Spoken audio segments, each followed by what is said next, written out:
안녕하세요. 감동의 모든 것입니다.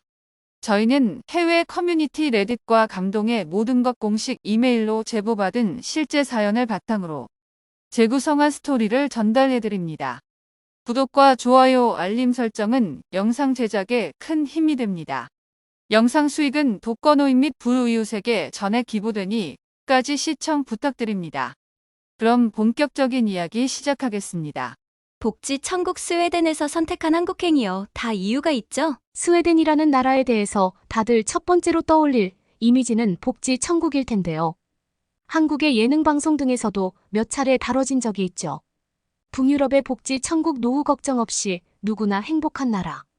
오늘 사연의 주인공은 바로 그런 복지 천국 스웨덴에서 한국으로 왔습니다. 강력한 복지 체계 덕분에 아무런 걱정 없이 살 수 있다는 나라에서 무슨 이유로 한국행을 택했는지 궁금한데요. 오늘의 사연 시작합니다. 안녕하세요. 저는 스웨덴 출신의 아비가엘이라고 합니다. 지금은 한국에서 생활한 지 2년 차이고요. 한국인 남편과 함께 딸을 기르고 있죠. 한국에 와서 제가 정말 많이 들은 질문이 스웨덴 같이 살기 좋은 곳에서 왜 한국으로 왔냐는 이야기였습니다. 처음엔 그냥 인사치레인 줄 알았는데 듣다 보니 정말 궁금해서 이런 질문을 하시는 분들도 많더라고요. 왜 이런 질문들을 하실까 하는 제 궁금증은 한국에서 스웨덴을 다루는 방송들을 보며 이해가 되었습니다. 한국 방송에서 만난 스웨덴은 환상 속의 나라 천국과도 다를 바 없는 완벽한 나라의 모습이더라고요. 물론 스웨덴의 복지체계는 꽤 잘 되어 있죠. 모든 국민이 차별받지 않고 동등한 교육과 의료, 혜택을 누릴 수 있어야 한다는 철학으로 나라 시스템이 운영되는데요. 많게는 임금의 50% 넘게 세금을 떼어가는 대신 모든 국민에게 의료 서비스도 무료, 모든 교육은 무료, 관대한 실업급여 등 사회보장 시스템이 잘 되어 있어 다른 나라 국민들이 보았을 때 부러워하는 것도 이해는 갑니다. 분명한 장점이 있기에 한국행을 많이 고민했던 것도 사실이에요. 이렇게 결정을 내리기까지 갈등이 없었던 건 아닙니다. 특히 남편과는 정말 여러 번 대화하고 때로는 부딪히기도 했지만 결정적으로는 아이를 위해 과감하게 한국행을 선택했는데요. 저는 다시 생각해도 참 좋은 선택이었다고 생각해요. 지금부터 제가 어떤 일들을 겪고 한국에 오게 되었는지 말씀드릴 텐데요. 이런 내용들은 한국 분들이 전혀 생각하지 못한 스웨덴의 어두운 면이라 좀 놀라실 수 있겠네요. 하지만 이렇게 솔직한 스웨덴 사람의 이야기를 들려드리는 것도 의미 있는 일이라고 생각합니다. 우선 스웨덴에서 아이를 기르며 계속 살아도 괜찮을 것인가에 대한 의문이 크게 생긴 결정적 사건을 이야기해 볼게요. 몇 년 전 겨울에 남편이 크게 아팠습니다. 스웨덴은 코로나 때 유럽 국가들 중에서도 빠르게 각종 제한 조치를 전면 해제했습니다. 마스크 의무화도 일찌감치 해지했고 감기와 크게 다를 바 없다고 선언을 했죠. 이런 조치에 국민들의 반발은 없었습니다. 저 역시도 별 생각이 없었죠. 남편은 벌써 이렇게 해지해도 되냐고 불안해했지만 전 괜찮을 거라고 자신했어요. 그런데 어느 날 남편이 목이 너무 아프다고 하며 잠에서 깼는데 제대로 말도 못하더라고요. 그리고 두통이 너무 심하다며 머리를 부여잡고 괴로워하는데 한눈에 봐도 너무 심각해 보였습니다. 급한 대로 천장을 뒤져 감기약을 먹이고 재웠는데 아침에는 상태가 더 심각해졌어요. 코로나가 의심되는 상황이라 셀프 검사 키트를 사러 갔는데 팔지 않아 퇴근길에 여러 군데를 헤매며 셀프 검사 키트를 사기 위해 뛰어다녔죠. 겨우 하나를 구해 집에 들어간 순간 저는 충격적인 남편의 모습을 목격했습니다. 남편이 식은 땀으로 온몸이 젖어 있고 눈도 제대로 못 뜨는 거예요. 심지어 경직이 심해 제대로 움직이지도 못하고 있더군요. 스웨덴 사람들은 아플 때 바로 병원을 가지 않고 우선 자연 치유를 해보려고 합니다. 저도 그래서 일단 약을 먹고 쉬라고 했고요. 감기, 몸살이나 독감 정도로는 병원에 잘 안 가거든요. 그런데 열이 너무 높고 몸에 열꽃이 번져 있어서 이러다 큰일 나겠다 싶어 응급센터에 전화를 했죠. 스웨덴은 두 가지 응급 연락처가 있습니다. 하나는 죽어가는 사람이 쓰이는 앰뷸런스를 부르는 번호가 있고 또 하나는 응급실에 가기 전 미리 예약하는 번호죠. 응급실을 예약을 하고 간다는 게 사실 말이 안 되니 좀 어이가 없으실 테지만 이렇게 해야 대기 시간이 줄어드니 미리 전화를 해서 상담을 받고 상황을 설명해 줘야 합니다. 문제는 전화를 하고 기다리는 시간이 꽤 길죠. 당장이라도 들쳐업고 병원으로 가고 싶었지만 예약 없이 간다면 응급실 앞에서 무한정 기다려야 할 수도 있어 물수건으로 남편을 닦아주며 초조하게 기다리는 것밖에 할 수 있는 일이 없더군요. 30분쯤 지나 겨우 자리가 나서 근처 응급실로 갈 수 있게 되었습니다. 택시를 타고 가는데 남편 입술은 바짝바짝 말라가고 숨도 제대로 못 쉬다가 의식을 잃더군요. 저는 이대로 남편이 죽는 줄 알았습니다. 제발 남편을 살려달라고 지나가는 의료진을 붙잡고 부탁을 했어요. 의료진들이 그제서야 달려와 조치를 취해줬고 남편은 다행히도 의식을 되찾았죠. 그리고 엄청난 통증과 마비 증상, 심한 기침과 두통, 구토 증상에 시달렸어요. 열은 40도까지 올랐다가 내리기를 반복했고 거의 5시간에 걸쳐 코로나 검사, 독감, 소변 검사를 했죠. 그리고 약을 먹고 안정을 찾고서는 엑스레이와 심전도 검사도 했습니다. 결과는 코로나도 음성, 독감도 음성이었죠. 그럼 뭐가 문제냐고 물어보니 알 수 없는 바이러스에 의한 급성 염증이 원인인 것 같다고 하더군요. 코로나 변이 같긴 한데 잘 모르겠고 이제 열이 내려서 생명에 지장이 없으니 집에 가라면서 만약 내일 다시 아프면 지피. 그러니까 지정주치의에게 연락을 하라고 했습니다. 다음 날 연락한 저희의 지피는 스케줄이 다 차서 바쁘다며 다음 주에 오라고 하더군요. 제가 한국을 몰랐다면 이러한 것들에 문제점을 느끼지 않았을 수도 있을 것 같습니다. 하지만 한국에서 온 남편 덕에 다른 나라 사람들과도 교류가 활발했던 점. 스웨덴의 이러한 의료 시스템에 의문을 품을 수밖에 없었죠. 치료가 무료이면 뭐 하나요? 한국처럼 미리 건강검진을 받지도 않고 뭔가 이상해서 검사를 받으려고 해도 최소 일주일에서 몇 달을 기다려야 하는데요. 오죽하면 기다리다 죽는다는 말도 나오곤 하겠어요. 이런 경험을 하고 나니 죗값을 치르고 제대로 된 의료 서비스를 받는 게 낫지 않나라는 생각이 몽글몽글 피어오르더라고요. 남편은 결국 집에서 온갖 비타민과 약을 털어놓으며 완전히 나을 때까지 버텼고 다행히 회복을 했는데요. 한동안 이 일을 회상할 때면 울컥하고 눈물이 올라왔는데 이제 한국에서 이런 일은 겪지 않으니 이런 일도 덤덤하게 이야기할 수 있게 되네요. 물론 한 번씩 향수병이 찾아오긴 합니다. 이 응급실 사건 후 처음으로 저희는 진지하게 스웨덴 생활을 다시 생각해보기 시작했습니다. 스웨덴에서는 치과와 정신과 그리고 약과 외에는 전부 무료입니다.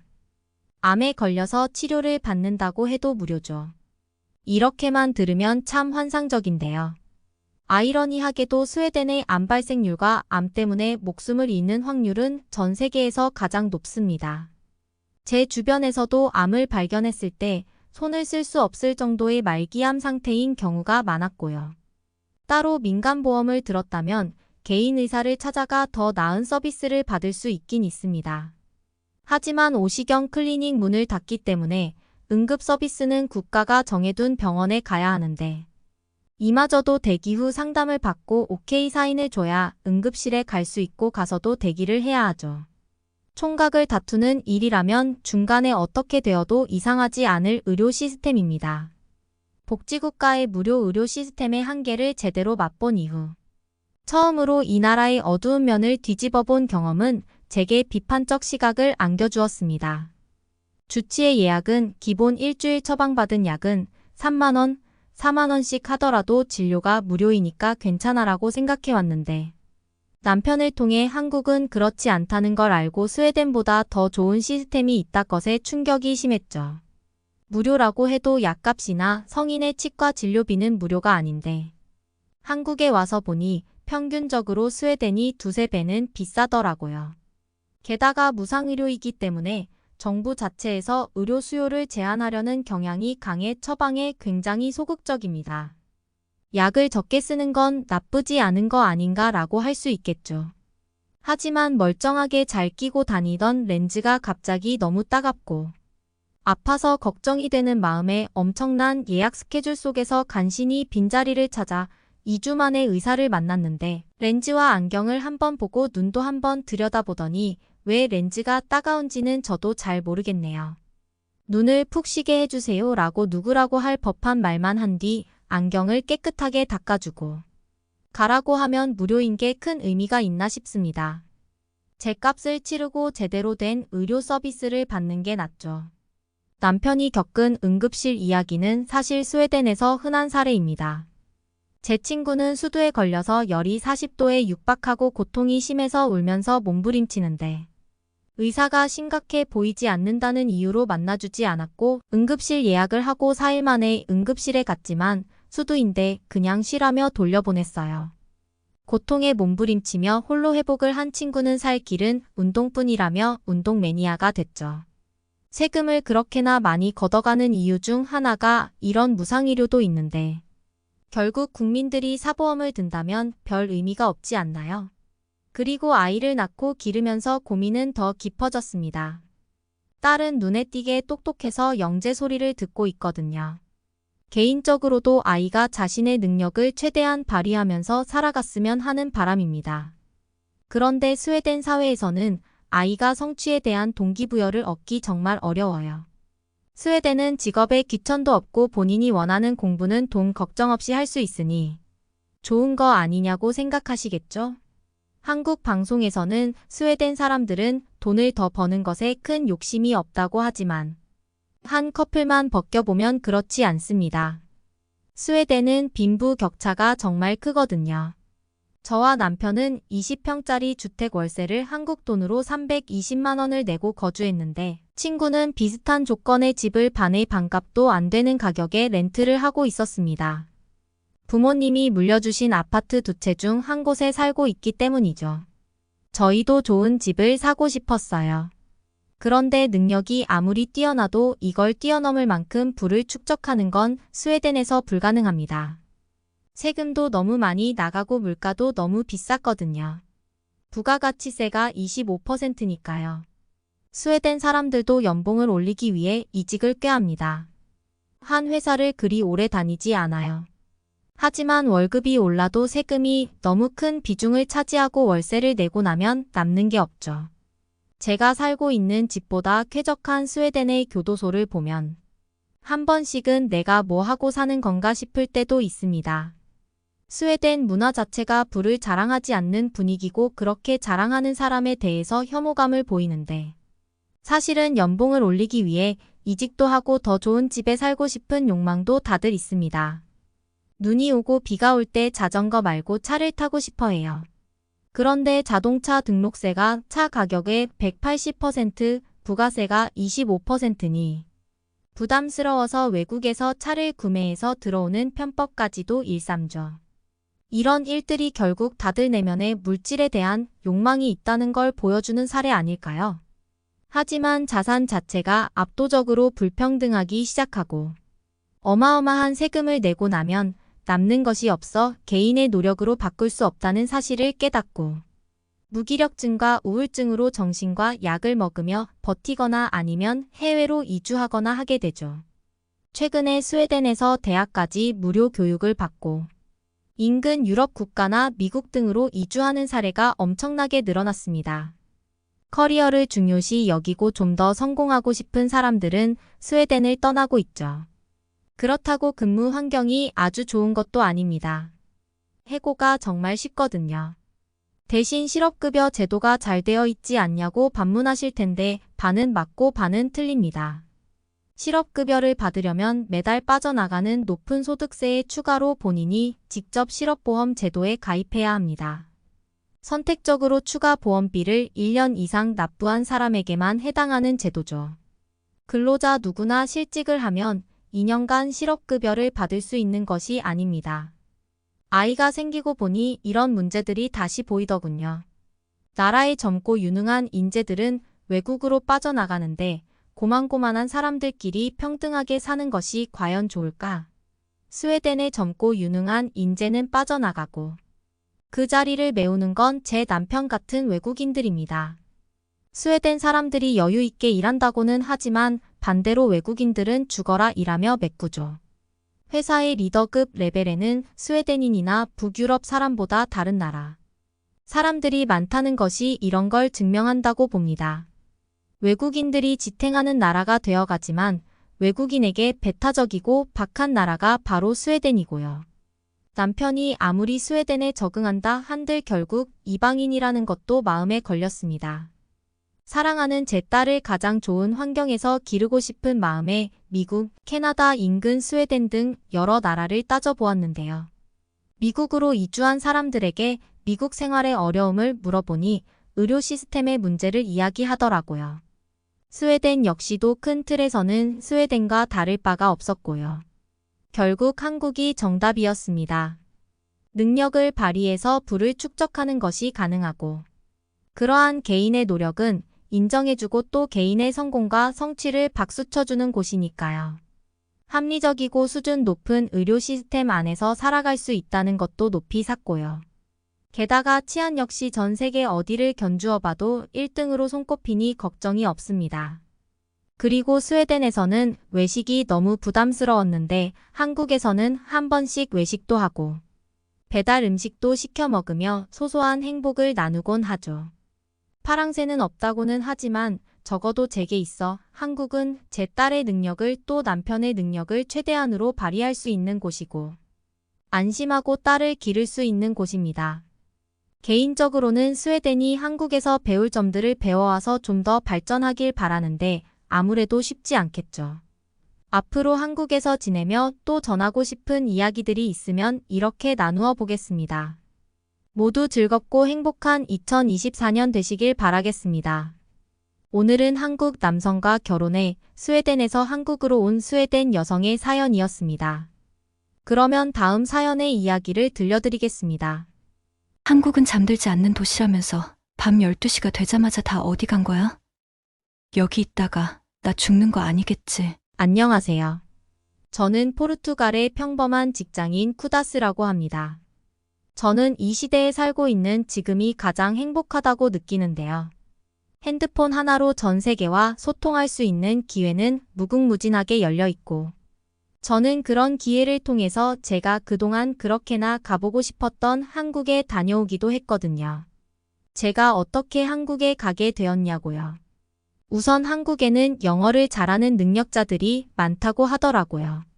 그리고 저는 인스타그램을 통해서 한국 여행이라는 키워드를 가지고 게시글을 올렸습니다. 한국에 여행하고 싶은데 같이 갈 사람도 없고 혼자 가서 뭘 어떻게 해야 할지도 모르겠다는 고민글 같은 건 말이죠. 그리고 혹시나 했던 일이 일어나게 되었습니다. 그 게시글을 보고 자신은 한국에 거주하고 있는 한국인이라며 여행을 오게 된다면 한국을 소개시켜주겠다고 하는 사람들의 메시지가 오기 시작했어요. 총 4명에게 메시지를 받아볼 수 있었는데요.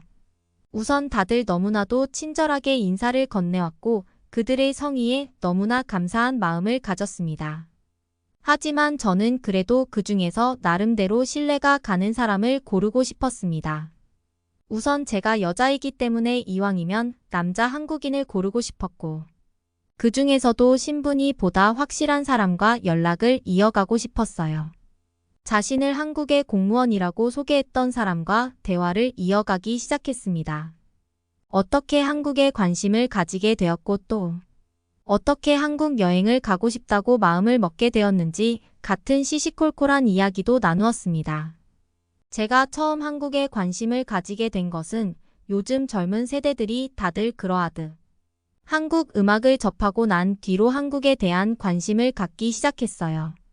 아마 10년 전쯤 싸이의 강남 스타일 노래가 전 세계의 유행을 떨치기 시작할 때만 해도 그저 한국이라는 나라에 대해서 간단하게나마 알게 되고 단순한 관심이 생기는 계기가 되었다면 그때와 다르게 최근에 쏟아지는 한국의 음악들은 그 단순한 관심을 넘어서 한국에 대해서 더 궁금해지고 한국에 가보고 싶게 만드는 매력이 있거든요. 그러다 보니 자연스럽게 한국 음식에 대해서도 관심이 가게 되고 한국을 검색해보기도 하고요.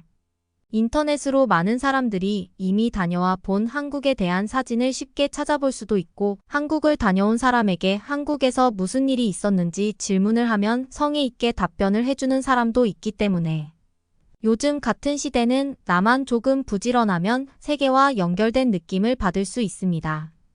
그런 방식으로 한국에 대해서 하나씩 알아가고 있었으며, 남들이 다녀왔던 한국에 대한 간접 경험 말고 저는 직접 제가 한국에 다녀오고 싶은 생각이 들게 되는 단계에 도달했고, 이렇게 한국에 가고 싶은데 뭘 해야 할지 모르겠다는 게시글을 올리니까 저에게 도움을 주겠다는 사람들을 만났잖아요.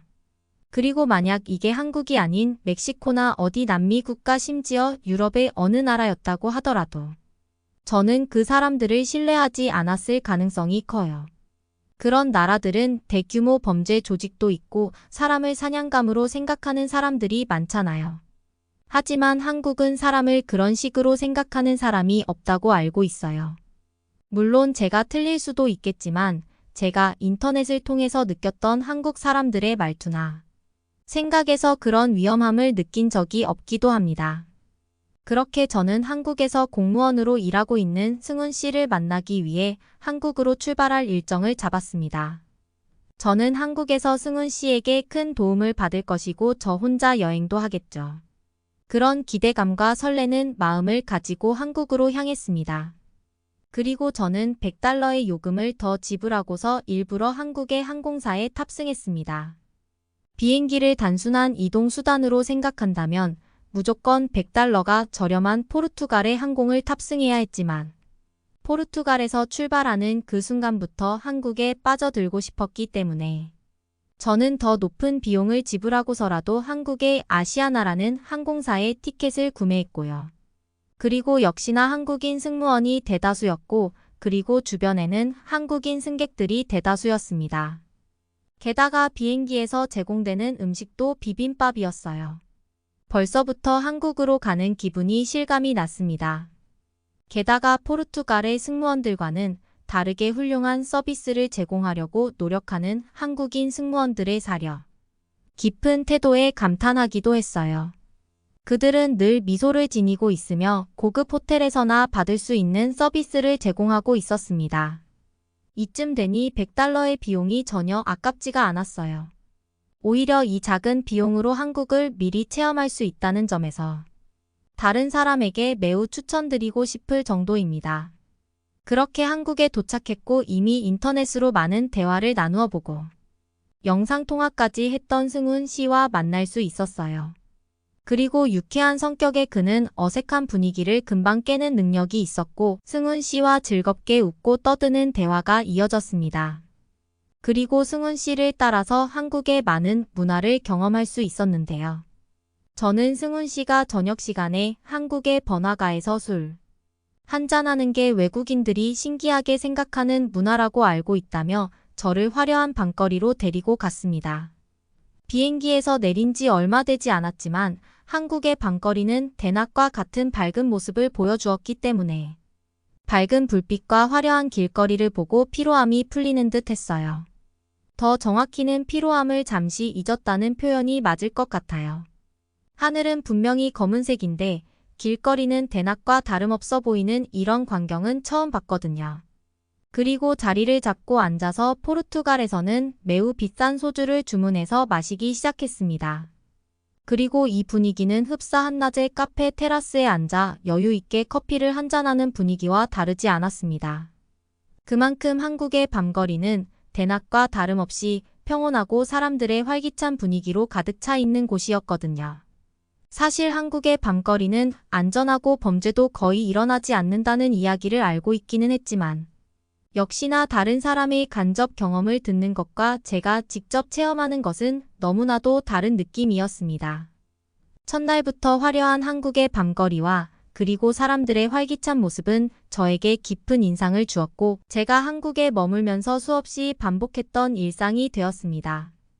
포르투갈에서는 술을 마시고 싶어도 안전한 집 안에서 마신다거나 친구네 집에 놀러가서 술을 마셔야 하는 홈파티 개념이 전부였지만 한국에서는 전혀 그렇지 않았고 포르투갈에 돌아간다면 다시 마음 놓고 밤거리에 술 한잔 할 수 있는 문화는 누릴 수 없으니까 말이죠. 그리고 또 한 가지 재미있는 점이 있었는데요. 밤 12시가 다가오자 많은 사람들은 술자리를 끝내고 일어서기 시작했습니다. 조금 전까지 사람들로 가득 차 있던 주점은 어느새 빈자리들이 보이기 시작했어요. 저 같으면 이렇게 자유롭게 밤에 술을 마실 수 있는 분위기라면 새벽 3시, 아니 새벽 4시가 되어도 자리를 뜨지 않을 것 같았는데 한국 사람들은 신데렐라처럼 밤 12시 이전에 꽤나 많은 사람들이 자리를 정리하기 시작했어요. 이런 장면이 너무나 흥미로워서 한국 사람들은 자신들이 마치 신데렐라라고 생각하는 거냐고 승훈 씨에게 물었습니다. 승훈 씨는 신데렐라 이야기를 듣고 한참을 웃더니 한국에서는 택시 요금이 12시를 기준으로 바뀐다며 사람들은 어차피 같은 거리를 이동하는데 굳이 더 비싼 요금을 내고 싶어 하지 않는다며 12시 이전에 집에 도착하는 것을 목표로 삼는다고 했어요. 물론 새벽까지 작정하고 놀 사람들은 12시라는 기준에 맞추지는 않지만 일찍 귀가를 하려고 했다가 물 오른 분위기에 맞춰 최대한 자리에 있은 뒤 12시가 되기 전에 자리를 뜨는 거라며 말이죠. 사실 저도 꼭 그래야 했던 것은 아니었지만 승훈 씨에게 그럼 나도 오늘은 한국의 신데렐라가 되고 싶다며 자리를 정리하자고 했습니다. 한국에 온 이 순간이 너무나 좋았고 한국 사람들의 행동을 하나씩 모두 따라해보고 싶었던 마음이 컸기 때문에 저도 한국 사람들처럼 12시에 신데렐라가 되고 싶었거든요. 승훈 씨는 저를 택시 정류장으로 데려다 주었고 많은 사람들은 택시 정류장 앞에서 한 줄로 줄을 서 있었어요. 이 장면 또한 너무나 저에게는 충격적이었는데요. 이 사람들 여기 술 마시러 왔고 이미 다들 술을 한 잔씩 했을 텐데 어떻게 정신이 멀쩡한 사람들처럼 줄을 서 있지? 포르투갈에서는 그냥 요령껏 택시를 먼저 잡는 사람이 잡아타는 구조인데 말이죠. 최근에야 우버 같은 어플을 통해서 택시 예약을 하기는 하지만 그래도 여전히 길에서 택시를 잡는 사람이 많고 그것은 늘 무질서하고 다른 승객에게 내 순서를 빼앗기지 않기 위해 차도로 몸을 날리며 택시를 잡는 사람들이 많은데 말이죠. 그것도 맨정신이에요. 하지만 한국에서는 술 마신 이 사람들이 술에 취해 있는 상태인데도 본능처럼 줄을 서 있었어요. 원래 신데렐라라고 함은 시간에 쫓겨서 뒤도 안 돌아보고 자기 갈 길을 가야 하는데 한국의 신데렐라들은 정돈된 모습을 보여주었다는 게 정말 인상 깊었습니다. 그리고 저는 줄을 기다리다가 결국 12시가 지나서야 택시를 탈 수 있었는데요. 12시가 넘었으니 이왕 이렇게 된 거 더 술을 마시고 놀고 싶었지만 어느새 몸은 너무 피로해져 있었고 호텔에 가서 쉬고 싶은 마음이 굴뚝 같았기 때문에 아쉬움을 남긴 채 숙소로 향했습니다. 승훈 씨는 제가 택시를 타고 가는 모습을 지켜보다가 자리를 떠났고요. 그리고 저는 승훈 씨와 더 연락을 지속하기로 마음먹었는데요. 예상했던 것처럼 위험한 사람이 아니라는 생각이 들었고 택시가 떠날 때까지 길에 서서 지켜봐주는 것처럼 사소한 배려가 돋보였기 때문이에요. 승훈 씨는 평일에 자신의 직장으로 출근해서 저녁 6시까지 업무를 해야 한다고 했어요. 그래서 저는 승훈 씨가 추천해주는 한국의 여행지를 낮 시간대에 돌아보고 저녁에는 그와 만나 저녁 식사와 함께 한국의 밤거리에서 평온한 분위기를 즐기며 가볍게 술 한잔을 하는 일상을 보내고 있었습니다. 한국에 온 그 자체만으로도 너무 신나서 단박에 시차 적응도 완료해버렸고요. 사실 순수한 제 의지로만 시차 적응을 단번에 할 수 있었던 것이 아니기는 한데요.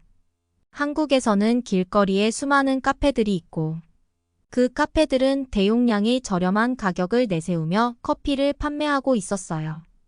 길 가다가 한국에 자주 있는 편의점 못지않게 많은 카페들이 있었거든요. 그리고 거기서 저는 몸이 필요하거나 졸릴 때마다 커피를 사서 마셨고요. 그런 카페인의 힘으로 낮 시간에는 충분히 활동하고 밤 시간에는 잠을 자는 패턴을 가질 수 있었어요. 저는 한국의 카페 문화가 포르투갈과 비슷하면서도 다르다는 것을 알 수 있었는데요.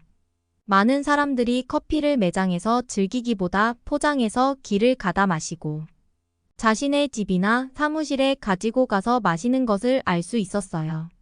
상대적으로 한국에서는 커피를 매장에서 마시는 것보다 자신만의 공간으로 가지고 가는 것을 선호해야 하는 듯 보였어요.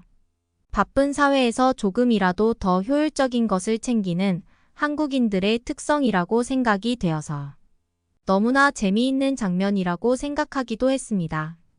그리고 한국의 카페는 조금 다른 점이 있었는데요.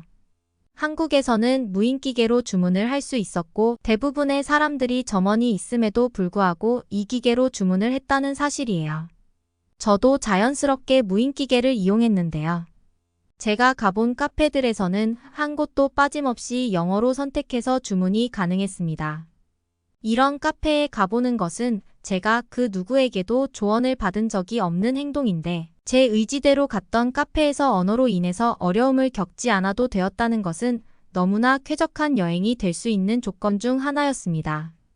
물론 제가 한국어를 조금 공부했기 때문에 아주 간단한 의사소통은 직접 할 줄 알았는데 막상 한국 사람들 앞에서 어색한 한국어로 말하려고 하니 자꾸만 부끄러운 마음이 들어서 차마 점원에게 가서 주문을 할 수는 없겠다는 마음이 들기도 했거든요. 하지만 한국에서는 이렇게 기계로 쉽게 주문을 하고 점원이 불러주는 대기번호만 잘 듣고 있다가 커피를 받아오면 되었어서 한국의 카페에 다니는 것이 부담도 되지 않고 너무나 좋았습니다. 그리고 카페뿐만 아니라 한국에서는 제가 이동하기 위해 지하철을 탑승하고는 할 때마다 영어로 길 안내 및 목적지 안내가 잘 되어 있어서 어려웠던 점이 전혀 없었습니다. 승훈 씨가 만들어준 티머니 카드 한 장이면 서울의 구석구석을 알차게 돌아다녀 볼 수 있었으며 그 티머니 카드로 자판기에 음료수도 뽑아 먹을 수 있다는 재미있는 사실도 알게 되어서 음료수에 있는 시원한 음료를 마셔보기도 했고요. 한국 사람들은 정말 기발하지 않나요? 사람들이 대중교통 이용을 위해서 티머니 카드를 사용하고 있으니 그 교통카드로도 자판기에서 음료를 뽑아 먹을 수도 있게 만들어 놨다는 것 말이에요. 그렇게 낮에는 도심 속 한국의 모습들을 찾아서 여행을 다녔습니다. 인사동이라는 정말 끝내주는 곳에도 가보고 그 근처에 한국의 옛 궁궐에도 가보고요. 많은 사람들이 경복궁을 최고의 장소로 꼽고는 했는데 한국 사람들의 입장에서는 그냥 평범한 모습일지도 모르겠지만 저처럼 외국인이라면 신비로운 광경에 그저 감탄하며 바라볼 수밖에 없는 한국의 옛 궁궐입니다. 그리고 경복궁에 쓰여져 있는 많은 설명문들을 다 읽어보았는데요. 이 궁궐이 생각보다 순환을 많이 당했다는 사실을 처음 알게 되었어요. 일본에 의해서 불에 타버려서 재건해야 했던 그런 아픈 역사를 가지고 있었다니 제가 한국에 대해서 이것저것 공부해 고부 알아보았지만 이런 아픈 역사가 있는 줄은 꿈에도 몰랐거든요. 한국에 대해서 조사할 때 조금이라도 역사에 대해서는 관심 가지고 알아보지 못한 것에 대해서 아쉬운 마음이 들기도 했습니다. 그렇게 낮 시간에 부지런하게 한국을 둘러보고 저녁에는 승훈 씨와 또 술 한잔을 하게 되었는데요. 저희의 술자리는 꽤나 길어졌습니다. 역시나 이번에도 12시에 신데렐라들이 자리를 비우기 시작했고 그러다가 술에 취한 사람들 중 한 명이 실수를 하는 장면을 보았습니다. 머물던 자리에 자신의 소지품을 두고 가는 일 말이죠. 그 장면을 보면서 제가 나서서 모르는 한국 사람이 두고 간 핸드폰을 들고 뛰쳐나가 그 사람에게 가져다 주어야 하나 고민을 하고 있었습니다. 포르투갈이었다면 그런 행동을 섣부르게 하지 않았을 테지만 여기는 한국이고 한국에서는 남이 두고 간 소지품을 들고 밖으로 뛰쳐나가더라도 그 사람에게 찾아주러 가는 것처럼 보이는 것 같았거든요. 포르투갈이었다면 남이 두고 간 소지품을 들고 밖으로 뛰쳐나가면 도둑으로 오해받기 십상이잖아요. 그럼에도 불구하고 저는 행동으로 옮기지 않았습니다. 한국에서는 가능할 것 같은 행동이지만 그래도 저는 아직 한국 문화에 익숙하지 않기 때문이죠. 제가 어떤 사람이 두고 간 그 핸드폰을 응시하고 있자 승훈 씨는 제 시선을 따라서 그쪽을 바라보기 시작했습니다. 승훈 씨는 그 핸드폰을 보자마자 바로 달려가서 그 핸드폰을 들고 가게 밖으로 뛰어나갔습니다. 저도 승훈 씨가 뛰어나간 그 뒤로 따라서 나가봤죠. 그리고 아직 가게에서 멀리 가지 않은 핸드폰 주인에게 핸드폰을 건네주는 장면을 봤어요. 그리고 서로 양손으로 고개를 숙여가며 핸드폰을 주고받고 있었습니다. 핸드폰을 찾아준 승훈 씨에게 핸드폰 주인은 고맙다는 인사를 했을 것이고 승훈 씨는 그렇게 핸드폰을 돌려주고 왔어요.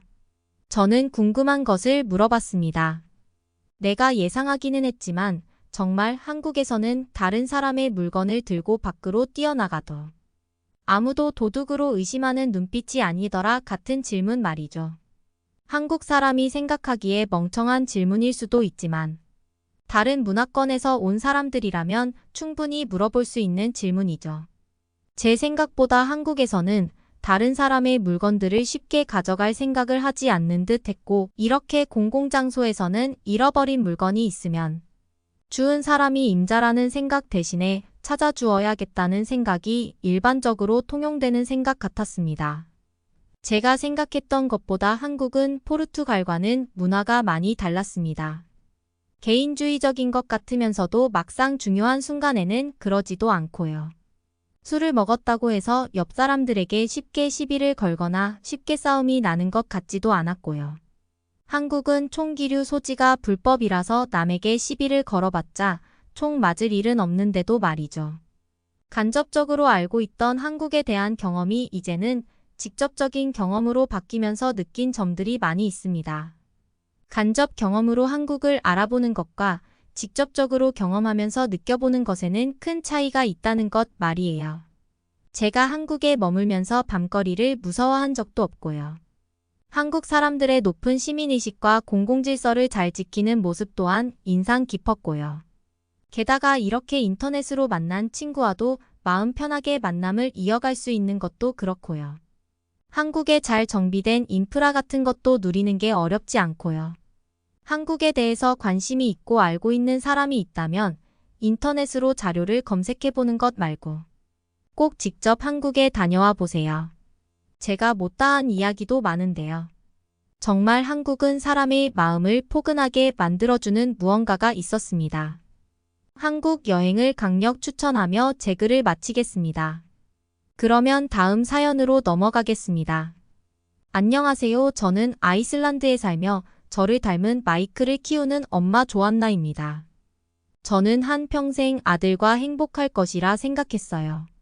어려서부터 가족에 대한 사랑을 제대로 받아본 적이 없어서 그런지 제 배 아파서 10달 품고 낳은 아들이 너무나 귀했습니다. 헌신적인 엄마로 남고 싶었고 아들에게 뭐든 다 해줄 수 있는 능력 있는 엄마로 남고 싶었어요. 그런데 그런 순간은 저희 모자에게 오지 않았습니다. 아들이 태어나고 돌도 안 지난 시점에 뭔가 이상하다는 것을 눈치챘어요.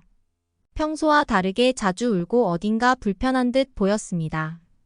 저라는 사람 자체가 가족들에게 사랑을 받아본 기억이 없어서 그런지 이런 상황에 도대체 뭘 어떻게 해야 할지 모르겠더라고요.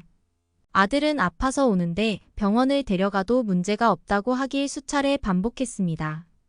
이럴 때면 제 부모가 원망스러웠어요. 친구들은 부모에게 좋은 정보를 얻어 육아를 하던데 저는 그러지 못했습니다. 저희 부모가 저를 찬밥 신세로 만든 이유는 매우 간단했어요. 제 위에 있는 친언니는 너무나 잘난 사람입니다. 어려서부터 모든 1등을 했던 제주도 욕심도 많은 사람이었고 반대로 저는 뭐래도 못했어요. 이미지를 매우 중시하는 분들이라 그런지 그런 저를 못마땅해 하셨고 결국 그 모든 것들이 제게 가족의 차가움으로 남았습니다. 그래도 부모의 손길이 필요한 어린 시절에는 이 정도가 아니었지만 제가 어느 정도 나이가 차고 나니 아예 거들떠보지도 않았어요. 자연스럽게 멀어졌다는 표현이 맞았으며 성년이 된 이후 친언니는 여전히 가족의 품에서 함께했지만 저는 독립을 강요당해 나왔습니다. 그 와중에 남편을 만나 부모도 없이 간단하게 식을 올리고 살았으며 아들을 낳았어요. 그래도 막내딸이 결혼한다는데 설마 안 오시겠어라고 생각했지만 정말 오시지 않았습니다. 어느 것 하나 부모를 만족시킨 것이 없다며 적 같은 딸은 앞으로 보고 살지 않겠다고 하셨죠. 이 말을 듣고 솔직히 상처도 받고 충격을 받았지만 그래도 괜찮았습니다. 제게는 이제 남편과 아들이 있으니 말이죠. 그러나 아이가 아프면서 남편과 사이가 멀어지기 시작했어요. 이유를 모르는 상황에 아이슬란드의 큰 병원은 모두 갔지만 워낙 어려서 그런 건지 병명을 찾아내지 못했습니다. 그러던 중 한 아이슬란드 병원에서 제 아들에 대한 진료 소견을 말해줬어요. 저는 믿을 수 없어서 강한 부정을 했고 정신을 잃을 뻔했습니다. 아직 너무나 작고 어린 제 아들에게 소아암이라는 사실을 어떻게 받아들일 수 있을까요? 아들은 소아암 중에서도 안구암의 종양이 있었습니다. 이 종양이 있다는 것이 결국 안구암이라는 뜻이었고 현재 상태가 매우 중요했어요. 눈물겹게도 제 아들은 종양 위치고 좋지 않았고 그로 인해 뇌전이 위험이 매우 높았습니다. 뇌전이뿐 아니라 장기나 뼈에도 전이 가능성이 높은 상황이었고 아들의 생존율이 높지 않다고 들었어요. 안구암의 경우 안구 적출이나 항암 치료를 진행해야 하는데 목숨이 달린 일이기에 어느 것 하나 쉽게 선택할 수 없습니다. 안구 적출을 하자니 이 어린아이에게 평생의 상처를 주는 것 같아 죄스러웠고 항암만 하자니 아이를 영영 못 볼까 봐 두려웠어요. 그럼에도 불구하고 저는 엄마이기에 아이의 미래를 위해 우선 항암을 선택했습니다. 끝까지 해볼 만큼 해보고 그 후 도저히 불가능하면 그때 안구 적출을 해도 늦지 않다고 생각했어요. 항암 치료를 시작하고 아이는 매일의 고통에 몸부림치며 울었습니다. 저 작은 아이의 온몸에 주사바늘 자국과 멍이 가득했고 애가 울다 지쳐 잠들었죠. 그런 아이에게 해줄 수 있는 건 아무것도 없었고 손발을 만져주며 눈물을 닦아주는 것 말고는 없었습니다. 세상 모든 부모가 같은 마음이겠지만 차라리 제가 아팠어야 했어요. 하늘도 무심하시지 이제 막 걸어다니며 세상을 보기 시작한 아이의 눈에 왜 그런 큰 아픔을 주시는지 원망스러웠습니다. 제가 이렇게 아이 옆에 붙어서 함께 병원과 집을 왔다 갔다 하는 동안 남편과 사이는 심각해졌어요. 남편은 제 탓을 했습니다. 제가 임신했을 때 제대로 케어를 못해서 벌어진 일이라며 알아서 책임지고 살라고 했죠. 매번 이렇게 다투니 그러려니 하고 말았는데 그 말은 결국 헤어지자는 말이었어요. 남편은 아픈 애의 병원비를 책임지며 다 같이 망하는 꼴은 못 본다고 했습니다. 가족도 버린 저라는 사람은 다 이유가 있는 것이라며 알아서 살라고 이혼을 요구했죠. 애가 다 죽어가는 와중에 저는 이혼을 해야 했고 그렇게 제 곁에는 온전히 아들 하나만 남았어요. 이런 상황에 제가 주치의에게 했던 말은 늘 같았습니다. 제발 아들의 목숨만 살려달라고 부탁드린다고 뭐든 하겠다고 말했어요. 그럴 때마다 주치의는 최선을 다하고 있다는 말만 했지만 그 말이 제게는 유일한 힘이었습니다. 아이를 데리고 집으로 돌아와도 저희 모자는 늘 지옥 속에 살아야 했어요. 항암을 택하니 엄마인 제가 직접 집에서 주사를 놔줘야 했습니다. 병원에서 주사 놓는 방법을 배워왔지만 주사가 무서워 울고 불고 뒤집어지는 아들을 강제로 잡고 놓는 것은 쉽지 않았어요. 매일 가슴이 찢어질 것 같았고 울다 지친 아이를 품에 안고 재우는 것이 일상이었습니다. 이런 시간들을 반복적으로 보내다 보니 엄마인 제가 지치기 시작했습니다. 제가 지치면 끝인데 그걸 알기에 힘을 내고 싶었지만 쉽지 않았어요. 유일하게 믿었던 남편에게도 버림받은 후 아이슬란드 땅에서 숨쉬는 것조차 힘겨웠습니다. 어느 날 잠 못 이루던 새벽에 우연히 미혼 시절 친구들과 채팅하던 내용과 사진을 보게 되었어요. 입은 웃는데 눈에서는 눈물이 하염없이 흘렀습니다. 제 상황이 이러니 친구들에게 연락도 하지 않고 연락 두절 상태로 지내고 있었어요. 그래서 그런지 친구들이 더욱 보고 싶었습니다. 한참을 보며 울다가 문득 오랜만에 채팅을 해볼까 싶었어요. 말도 제대로 통하지 않는 아이와 고통에 몸부림치는 아이와 대화를 할 수 없다 보니 누군가와 대화를 하는 일이 많지 않았습니다. 누구든 제 말을 들어주길 바라는 마음으로 채팅에 들어갔어요. 그곳이 더욱 좋았던 것은 제가 누군지도 모르고 무엇보다 아이슬란드인만 있는 것이 아니라 전 세계 유저들과 소통할 수 있었습니다. 자연스럽게 대화를 하던 중 한국 사람과 우연히 대화를 나누게 되었어요. 그는 제 말을 너무나 잘 들어줬고 제 상황에 진심으로 공감하며 눈물을 보였습니다. 대화를 하다 너무 좋아서 화상 채팅을 하게 되었는데 충격적인 일이 벌어졌어요. 화상 채팅을 하던 한국 남성은 갑자기 제게 이런 걸 보여줬습니다. 의사 면허증과 근무하는 병원의 사원증 같은 것인데 보니까 안과 의사였어요. 이후 이 사람에 대해 알아봤더니 한국에서 유명한 안과 의사였습니다. 저는 그 사실을 알자마자 눈물이 흘렀어요. 팔자 한번 기구한 제게 이런 귀인이 다가올 줄 몰랐습니다. 우는 제게 그는 제 아들 마이크를 치료해주고 예쁜 눈을 선물해 줄 테니 한국으로 오라고 했어요. 아이 병원비를 홀로 감당하느라 여유가 없다는 것도 알았던 그는 비행기표도 예약을 해줬고 제게 돈을 쥐어줬습니다. 아이와 한국으로 오는 동안 비상금으로 쓰라며 와서는 본인이 알아서 다 해줄 테니 걱정 말라고 했죠.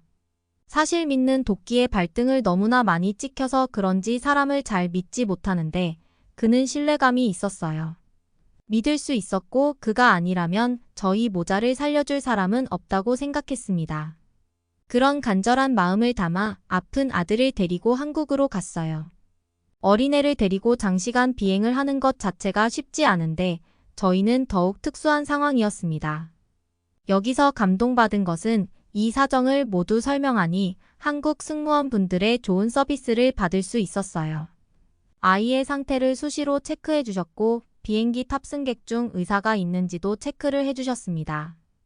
혹시 모를 상황을 대비하는 것을 보고 감사했어요. 그간 아이슬란드에서 친구들을 제외하고 한 번도 따뜻한 정을 느껴본 적이 없었는데 한국으로 가는 길에서부터 정을 느낄 수 있었습니다. 아이가 컨디션이 좋지 않아 심하게 울었던 그 순간 저는 너무나 당황스러웠어요. 다른 승객들에게 민폐를 끼치고 있다는 생각에 어쩔 줄 모르겠었죠. 그때 아이와 제가 한쪽 공간에서 조용히 진정할 수 있도록 승무원분들이 도와주셨습니다. 옆에서 아이를 향해 웃어주며 함께 달래주셨고 덕분에 아이는 비행기에 적응을 하고 도착하는 순간까지 잠들어 있었어요. 아마 한국 승무원분들이 안 계셨더라면 저희 모자의 비행길은 쉽지 않았을 겁니다.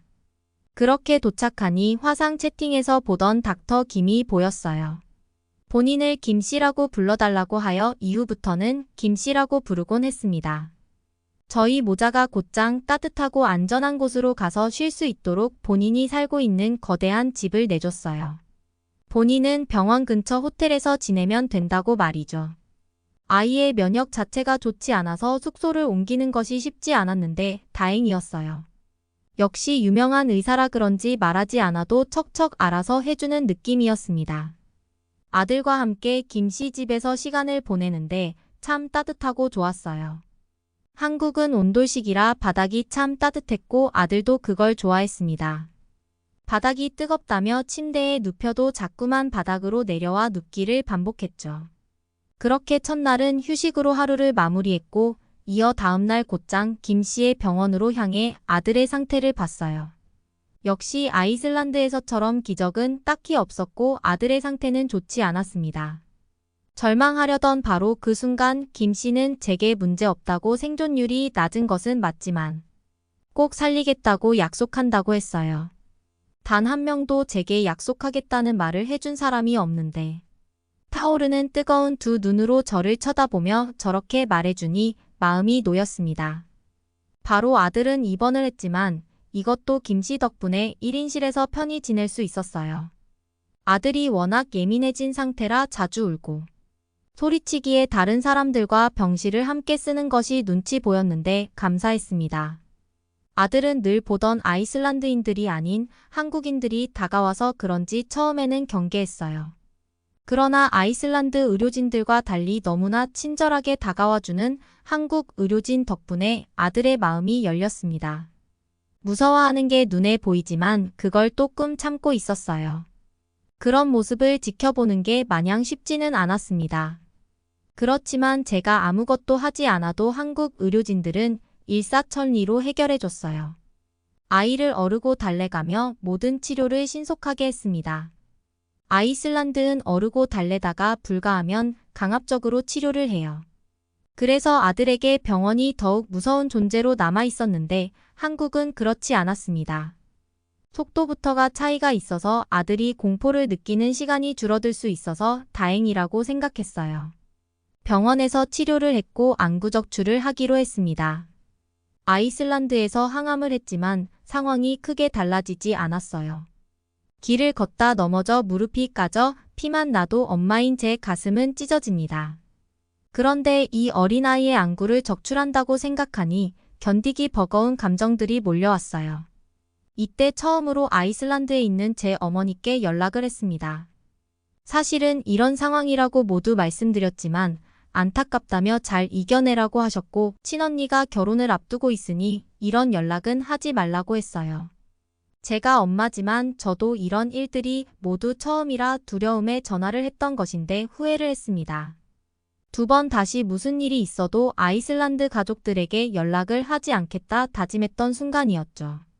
오히려 무너지던 제가 더 힘을 낸 이유입니다. 김 씨는 저희 모자에게 웃는 얼굴로 다가와 그랬어요. 꼭 예쁜 눈을 선물해 줄 테니 다 같이 이겨내보자고 말이죠. 그래서 정신을 차렸고 아이에게 예쁜 눈을 만들어 주겠다며 달랬습니다. 안구적출이라는 대수술을 하고 나온 아이의 모습은 차마 눈 뜨고 봐줄 수 없었죠. 성인도 견디기 힘든 수술인데 저 작은 것이 얼마나 힘들었을지 상상조차 할 수 없었어요. 그렇지만 저는 강한 엄마이니 울지 않고 아이의 곁을 묵묵히 지켰습니다. 어느덧 아이도 김 씨에게 정이 들었는지 아빠라고 부르기도 하고 삼촌이라고 하기도 했어요. 그러면서 본인이 아프고 불안할 때 저와 김 씨를 찾았습니다. 아이도 본능적으로 김 씨가 얼마나 좋은 사람인지 알았던 거죠. 이후 시간에도 김 씨의 배려 덕분에 김 씨 집에서 지내게 되었고 정말 약속한 것처럼 아들에게 예쁜 눈을 선물해 줬어요. 늘 밴드로 눈을 가리고 거울을 못 보게 했습니다. 혹여나 아이가 충격을 받을까 봐서요. 그런데 예쁜 두 눈을 선물 받고 거울을 본 아이는 환하게 웃었습니다. 그러며 본인의 눈에 손가락질을 하는데 너무 대견했어요.